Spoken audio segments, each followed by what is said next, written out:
Over night ஒரு tech ஜாயண்டோட peak வேல்யூல இருந்து almost 28% காணாம போயிடுச்சு. ஆமா, இது ஆக்சுவலி ஒரு பெரிய ஷாக் தான் மார்க்கெட்க்கு. கண்டிப்பா. இன்னைக்கு மார்க்கெட் க்ளோஸ் ஆகும் போது HCL டெக்னாலஜிஸோட ஸ்டாக் பிரைஸ் ஆன் $1285.30 வந்திருக்கு. இது நார்மலான ஒரு டிப் கிடையாது. இல்லவே இல்ல.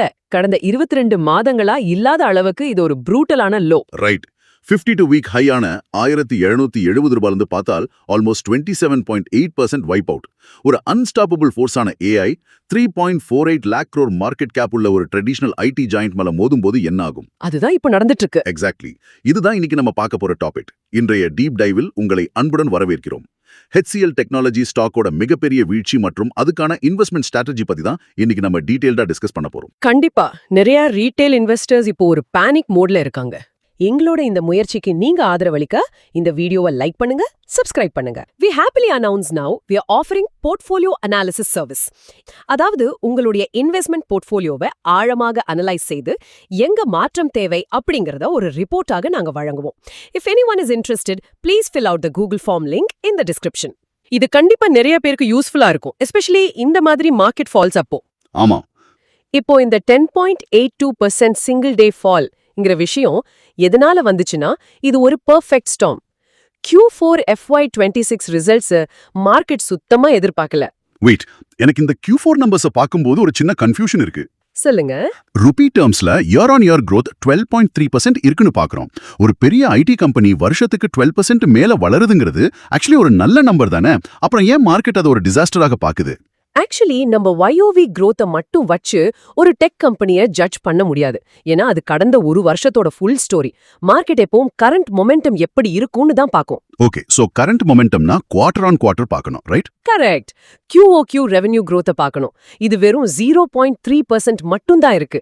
அதாவது லாஸ்ட் குவார்ட்டருக்கு இந்த குவார்ட்டருக்கு கம்பெனி வளரவே இல்ல, ஆல்மோஸ்ட் ஃபிளாட் ஆகி நிக்குது. வெயிட், QOQ 0.3% இருக்கு, அது ஃபிளாட் தான். ஆனா இதுக்கு மட்டும் ஸ்டாக் திடீர்னு 10% ஃபால் ஆகுமா?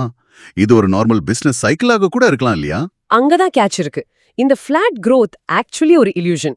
நம்ம உள்ள போய் அந்த கான்ஸ்டன்ட் கரன்சி மெட்ரிக்க பார்த்தாதான் உண்மை தெரியும். கான்ஸ்டன்ட் கரன்சி, அதாவது இந்த எக்ஸ்சேஞ்ச் ரேட் வேரியேஷன்ஸ் ரிமூவ் பண்ணிட்டு பார்க்கறதா? எக்ஸாக்ட்லி. கான்ஸ்டன்ட் கரன்சி பேசிஸ்ல ரெவென்யூ ஆக்சுவலி 3.3% ஃபால் ஆயிருக்கு. குளோபல் ஐடி கம்பெனிஸ்க்கு இந்த மெட்ரிக் தான் ரொம்ப முக்கியம். புரியுது. So dollar to rupee conversion advantage தூக்கிட்டு பார்த்தா பிசினஸ் ஆக்சுவலி ஷ்ரிங்க் ஆயிருக்கு. ஆமா, அதுதான் மார்க்கெட்டை அலர்ட் பண்ணுச்சு. அண்ட் ரெவென்யூ மட்டும் பிரச்சனை இல்ல, மார்ஜின்ஸும் அடி வாங்கியிருக்கு, ரைட்? எஸ். Q4 மார்ஜின்ஸ் 18%ல இருந்து 16.5% குறைஞ்சிருக்கு. ஓ வாவ், 1.5% மார்ஜின் டிராப்ங்கிறது பாட்டம் லைன் ப்ராஃபிட்ல பெரிய இம்பாக்ட கிரியேட் பண்ணும். அவங்க பிசினஸை ரன் பண்ண ஆகிற காஸ்ட் அதிகமாகுதுன்னு அர்த்தம். ஆனா இது எல்லாத்தையும் விட மார்க்கெட்டை ரொம்ப ஷாக் ஆக்குன ஒரு பாம்பு இருக்கு. என்ன பாம்பு? மேனேஜ்மெண்ட் கொடுத்த FY27 கைடன்ஸ். அடுத்த வருஷத்துக்கு அவங்க ரெவென்யூ growth கைடன்ஸை வெறும் 1 to 4% இன் கான்ஸ்டன்ட் கரன்சின்னு ரொம்ப குறைவா கொடுத்திருக்காங்க. Wait, 1 to 4%? ஒரு டெக் ஜாயண்ட் இன்ஃப்ளேஷன் ரேட்டை விட குறைவான ஒரு growth ப்ராஜெக்ட் பண்றாங்கன்னா then they are technically not growing. உண்மைதான். அதுதான் இன்ஸ்டிடியூஷனல் இன்வெஸ்டர்ஸ் பேனிக் ஆகுற மெயின் ரீசன். இது எப்படி இருக்கும்னா, எப்பவும் கிளாஸ்ல ஃபர்ஸ்ட் ரேங்க் வாங்குற பையன் திடீர்னு நான் இந்த வாட்டி பாஸ் மார்க் தான் வாங்குவேன்னு சொன்ன மாதிரி இருக்கும். எக்ஸ்பெக்டேஷன்ஸ் ரொம்ப ஹையா இருக்கும்போது இந்த மாதிரி லோ கைடன்ஸ் வந்தா மார்க்கெட் கண்டிப்பா பனிஷ் பண்ணும். இத பார்த்துட்டு தான் புரோக்கரேஜஸ் எல்லாம் அவங்க டார்கெட் பிரைஸை ஸ்லாஷ் பண்ணிட்டாங்க இல்லையா? ஆமா, மார்கன் ஸ்டான்லி அவங்க டார்கெட்டை 1410க்கு கட் பண்ணிட்டாங்க. கோடாக் செக்யூரிட்டிஸ் டைரக்டா ரெடியூஸ் ரேட்டிங் கொடுத்து டார்கெட்டை 1370 ஆக்கிட்டாங்க. HSB 1480க்கும் சிட்டி குரூப் 1385க்கும் டார்கெட்டை குறைச்சிருக்காங்கன்னு நானும் படிச்சேன். ஆனா மோட்டிலால் ஆஸ்வால் கட் தான் ப்ரூட்டல். ஓ ஆமா, 2200ல வச்சிருந்த டார்கெட்டை திடீர்னு 1650க்கு மாத்திட்டாங்க.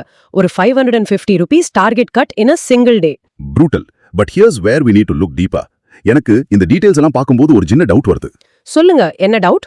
இந்த வீழ்ச்சி வெறும் இந்த ஒரு குவார்ட்டர் ரிசல்ட் மற்றும் கைடன்ஸால வந்ததா, அல்லது பேக் எண்ட்ல வேற ஏதாவது பெரிய பிரச்சனை இருக்கா?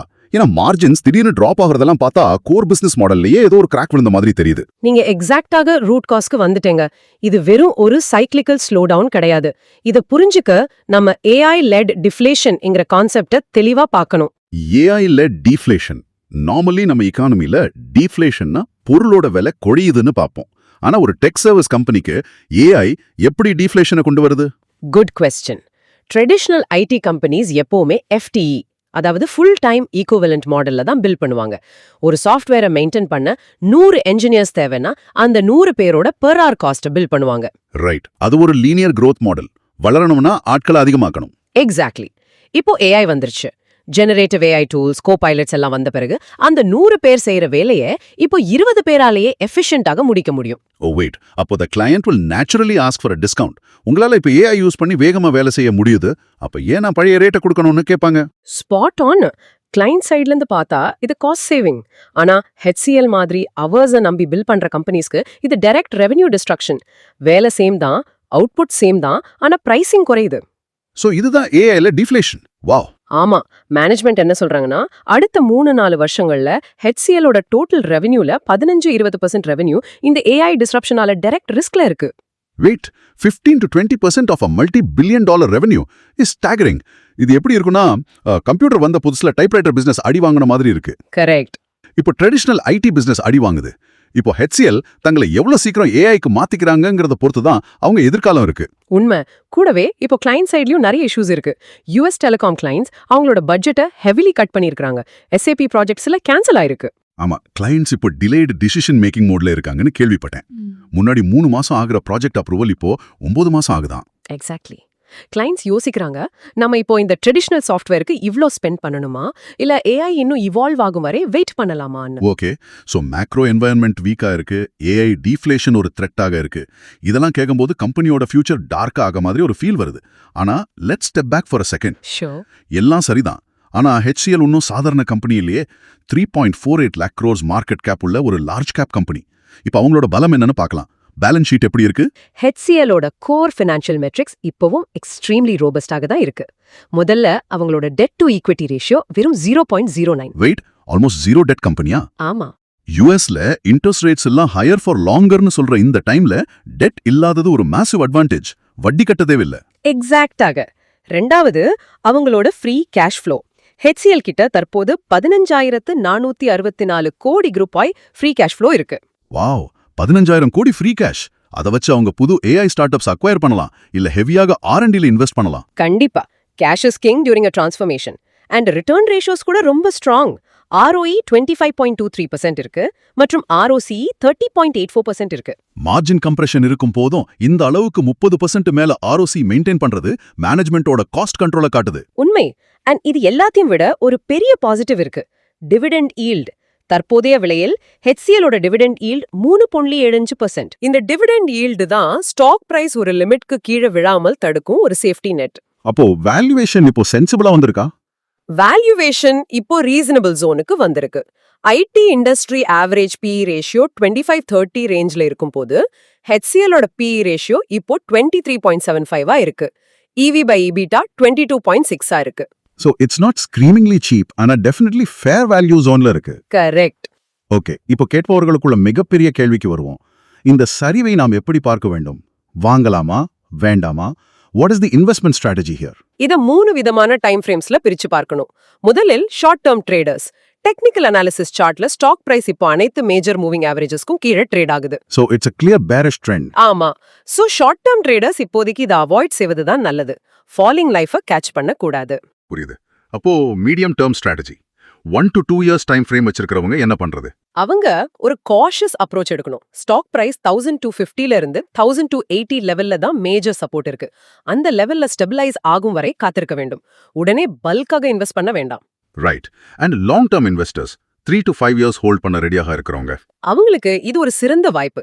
52 வீக் லோ அருகில் இருக்கிறதால் அக்யூமுலேட் ஆன் டிப்ஸ் முறையை பயன்படுத்தலாம். That makes sense. But risk profiles எல்லாருக்கும் ஒண்ணு கிடையாது. ஒரு கன்சர்வேட்டிவ் இன்வெஸ்டருக்கு என்ன அட்வைஸ் பண்ணுவீங்க? கன்சர்வேட்டிவ் இன்வெஸ்டர்ஸ் 1300க்கு கீழே ஸ்டாக் பிரைஸ் ஸ்டேபிளைஸ் ஆகும் வரை வெயிட் பண்ணி SIP முறையில் முதலீடு செய்யலாம்.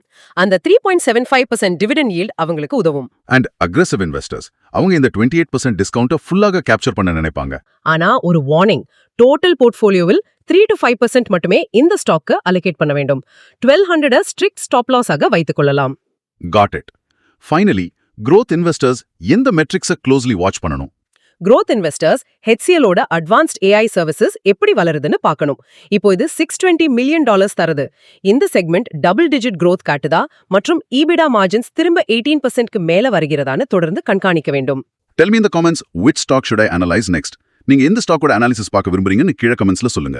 கண்டிப்பா நம்ம அடுத்த டீப் டிரைவ்ல அதை கவர் பண்ணலாம். Thanks for watching this video. Please share your thoughts on this topic. Please consult financial advisor. This content for only educational purpose. We'll see you in the next one.